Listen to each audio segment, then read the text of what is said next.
सात तुरहियों का रहस्य। गहरी और डरावनी आवाज में स्वर्ग में जब सातवीं मुहर खोली गई तो लगभग आधे घंटे तक एक भयानक सन्नाटा छा गया। स्वर्ग दूतों को सात तुरही दिए गए और जैसे ही पहली तुरही बजाई गई, पृथ्वी पर ऐसा विनाश बरपा जिसे सुनकर रूह कांप उठती है। सीन 1। पहली तुरही, आकाश से खून मिले हुए ओले और आग बरसे।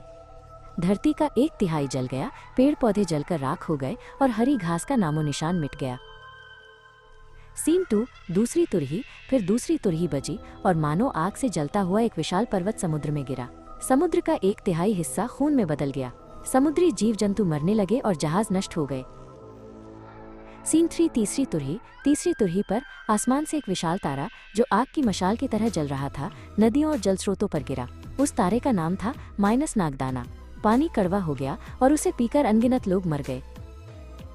सीन 4। चौथी तुरही। चौथी तुरही के साथ ही सूर्य का, चंद्रमा का और तारों का 1/3 अंधकार में डूब गया। दिन का 1/3 हिस्सा बिना रोशनी का हो गया और रात भी काली छा गई। सीन 5। गरजता हुआ ईगल। तभी आकाश के बीच उड़ते हुए एक गरजते हुए ईगल की आवाज गूंजी, हाय हाय हाय। अब भी 3 और तुरही बजने वाली है और इनसे जो विपत्ति आएगी उसे देखकर धरती के निवासी कांप उठेंगे। सीन 6। पांचवी तुरही। जब पांचवी तुरही बजी तो आकाश से एक तारा पृथ्वी पर गिरा। उसे अंधकार में अथाह कुंड की चाबी दी गई। जब उसने उस कुंड को खोला तो धुएं का गुबार उठा जिसने सूर्य और आकाश को अंधेरे से भर दिया। उस धुएं से भयानक टिड्डियां फरिंग निकली। उनके पास बिच्छुओं जैसी शक्ति थी।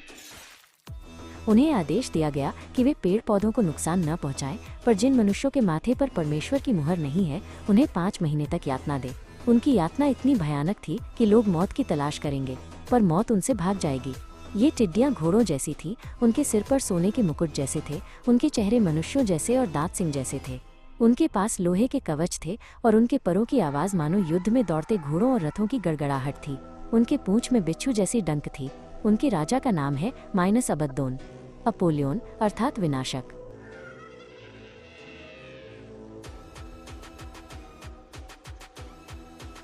सीन 7। छठी तुरही। फिर छठी तुरही बजी और फरात नदी पर बंधे 4 स्वर्गदूत मुक्त किए गए।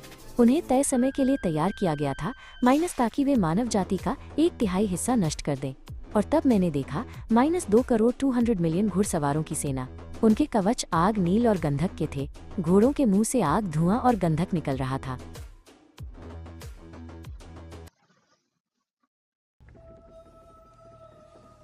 इन्हीं 3 विपत्तियों, आग, धुएं और गंधक से मानवता का 1/3 नाश हुआ। घोड़ों की शक्ति उनके मुंह और उनकी पूंछ में थी। उनकी पूंछ सांपों जैसी थी जिनके सिर थे और वे डसते थे। सीन 8।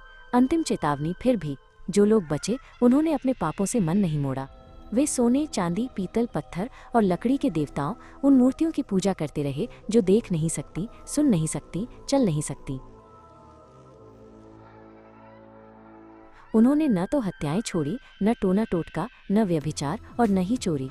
धरती पर इंसान का दिल कठोर बना रहा और न्याय का दिन और निकट आ गया। इन सब भयानक घटनाओं से हमें एक बड़ी सीख मिलती है। परमेश्वर बार बार चेतावनी देता है, लेकिन लोग अपने पापों से मन नहीं फेरते।